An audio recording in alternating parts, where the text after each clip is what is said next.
ज़्यादा राजनीतिक बातें तो बड़े विस्तार से यहाँ पे आप तीनों लोगों ने बताई। मैं सिर्फ एक दो बातें आपके साथ साझा करूँगा। इस समय एक मुद्दा हमारे नेताओं ने कहा कि जातिगत जनगणना होनी चाहिए। भारतीय जनता पार्टी की सरकार कहती है कि इसकी कोई जरूरत नहीं है। तो इस बात को जानने के लिए कि क्या होना चाहिए क्या नहीं होना चाहिए, मैं उस बात को थोड़ा विस्तार में आपके साथ साझा करना चाहता हूँ। जातिगत जनगणना का मतलब ये है कि इस देश में कुर्मी कितने हैं, अहीर कितने हैं, धानुक कितने हैं, तेली कितने हैं, भंगी कितने हैं, हर जातियों की कितनी कितनी संख्या है। फिर किस जाति की शिक्षा कितनी है, उस जाति में लोग कितने पढ़े हैं, उसके पास जमीन कितनी है, उसके पास नौकरी कितनी है, उसका घर पक्का है या कच्चा है, आमदनी के स्रोत क्या है, बच्चे कितने पढ़े लिखे उसके हैं। ये सारा डेटा, सारी जानकारी सरकार के पास होनी चाहिए। भाई रोड पे पेड़ कितने आप गिन लेते हो, देश में गाय भैंसे कितनी है उसकी गिनती है। तो जातियों पे आधारित जो समाज है, यहाँ सम्मान और अपमान भी जाति से जुड़ा है। तो क्या जातियों की गिनती नहीं होनी चाहिए? होनी चाहिए। और फिर जो जाति जितनी पीछे है, अगर उसकी शिक्षा नहीं है उस जाति में, तो फिर नीति बनाओ कि इस जाति के लोग पढ़ाएं कैसे, शिक्षा कैसे आए। नौकरी नहीं है तो उसको आरक्षण देके उसको नौकरियों में लाओ, ताकि उसके लोग भी बैठे सदन में, उसके विकास का रास्ता बनाए। कोई समाज जब तक सुंदर नहीं बन सकता, जब तक उसमें सभी लोग संपन्न ना हो।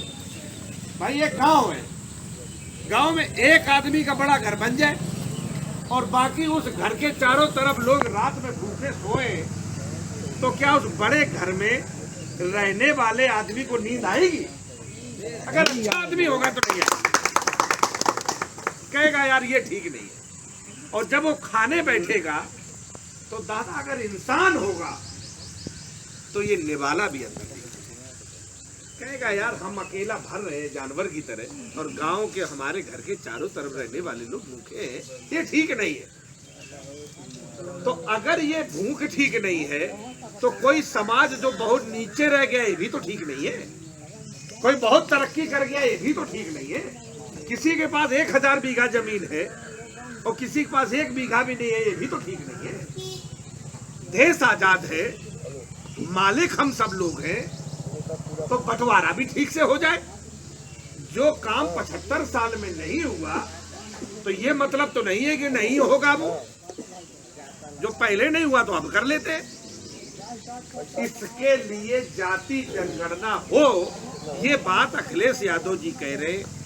फिर इसके साथ वो कह देते हैं कि जिसकी जितनी संख्या भारी उसकी उतनी हिस्सेदारी, जिसकी आबादी इतनी है उसका हक भी उतना दे दो, सब लोग तरक्की करें। और जब सामाजिक बराबरी आ जाएगी, समाज में प्रेम, भाईचारा, शांति, तो तभी आएगी। इसीलिए कहते हैं कि समता बिना समाज नहीं, बिन समाज जनराज नहीं, और जिसमें समता की चाह नहीं वो बढ़िया इंसान नहीं। बराबरी की चाह तो रखनी पड़ेगी। अगर आप इस देश को सुंदर देश बनाना चाहते हो, अगर इस देश से आप मोहब्बत करते हो, अगर इस देश को सोने की चिड़िया फिर बनाना चाहते हो, तो ऊंच नीच, छुआछूत, भेदभाव ये दिल से निकालना पड़ेगा। इंसान इंसान बराबर है ये ख्याल तो लाना पड़ेगा। नहीं तो इस देश को कचरा बनाए रखो, भिखारी बनाए रखो। जब तक यहाँ जनसमूह जो जातियों में बटा है, इस जनसमूह को हम समाज नहीं बना पाए, तो ये लोकतंत्र भी ईमानदारी का लोकतंत्र नहीं होगा। गरीब के वोट की कीमत अलग हो जाएगी, उसका प्रभाव अलग हो जाएगा, अमीर की कीमत अलग हो जाएगी। तो ये देश जो 75 साल में, आज भारत दुनिया का वो देश है जिसकी सबसे सुंदर मिट्टी है। 200 फीट नीचे से उखाड़ के लाओ, 3 दिन घाम में रख दो, कोई बीज डाल दो। और बेटा शांत बैठ जा भाई, बात करने जा रहा हूं। 200 फीट गहरी मिट्टी भी एक बीज उगा देती है। इतना मेहनती किसान, 60-70 साल का आदमी भी खेत में जाके काम करने लगता है, ऐसा किसान है। और दुनिया में अगर किसी देश के नौजवानों के बुद्धिमानी की जो सबसे ज्यादा चर्चा होती है, आप अमेरिका चले जाओ, मैं 40 देश घुमा हूं। Indians, it means IT, information technology, जो कंप्यूटर से डिजाइन, पूरी दुनिया में सबसे ज्यादा मांग अगर आईटी इंजीनियर की है तो भारत के लोगों की। तो नौजवान बुद्धिमान है, किसान मेहनती है, मिट्टी अच्छी है, ऋतुएं दे दी इतनी अच्छी, गर्मी सर्दी बरसात। इस दुनिया में कोई भी ऐसा पौधा नहीं है जो भारत में उगाया ना जा सकता। रेगिस्तान में उगने वाला है तो राजस्थान में उगा दीजिए, पहाड़ में उगने वाला है तो पहाड़ पे उगा दीजिए, बर्फ में उगने वाला है तो लद्दाख में उगा दीजिए। हर तरीके की ऋतुओं से भरा ये देश। फिर क्यों सोते 40 करोड़ भूखे? ये संपन्नता कैसे आएगी, गरीबी कैसे आई? अगर इस सब का विश्लेषण नहीं हुआ तो इसका इलाज भी नहीं हो सकेगा दादा। ये जानना जरूरी है कि इस देश में गरीब क्यों है। ये जानना जरूरी है कि शिक्षा का स्तर इतना खराब क्यों है, इतने लोग भूखे क्यों सोते हैं, इतने लोगों के बदन पे कपड़े क्यों नहीं है। ये जानकारी अगर नहीं होगी तो इसका निदान भी नहीं हो सकता। तो ये जानकारी हो, इसके लिए जाति जनगणना जरूरी है। फिर इसकी रणनीति बने कि निपटेगा कैसे, इसकी नीति बननी चाहिए।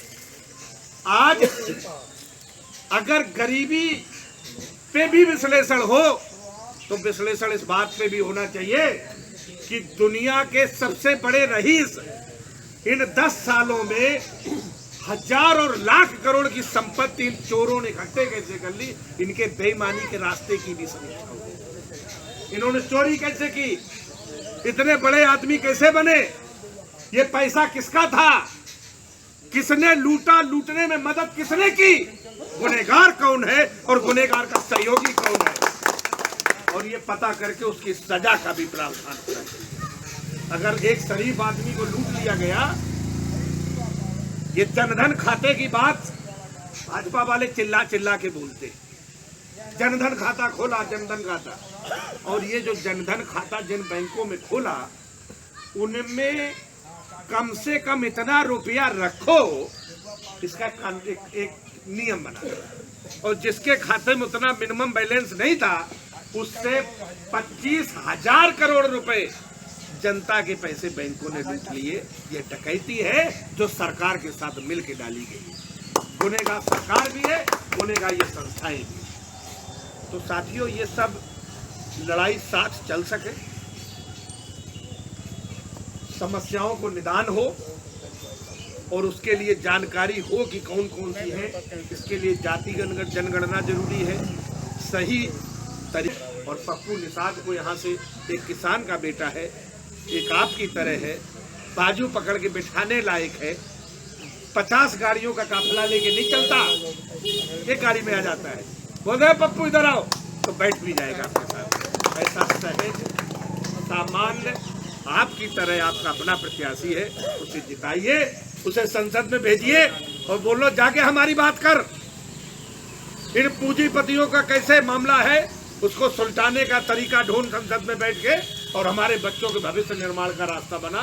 इसलिए तुझे वोट दिया है, कोई पैसे से वोट बेचा नहीं है। यही निवेदन करने आपके बीच में आया हूँ। बहुत बहुत धन्यवाद।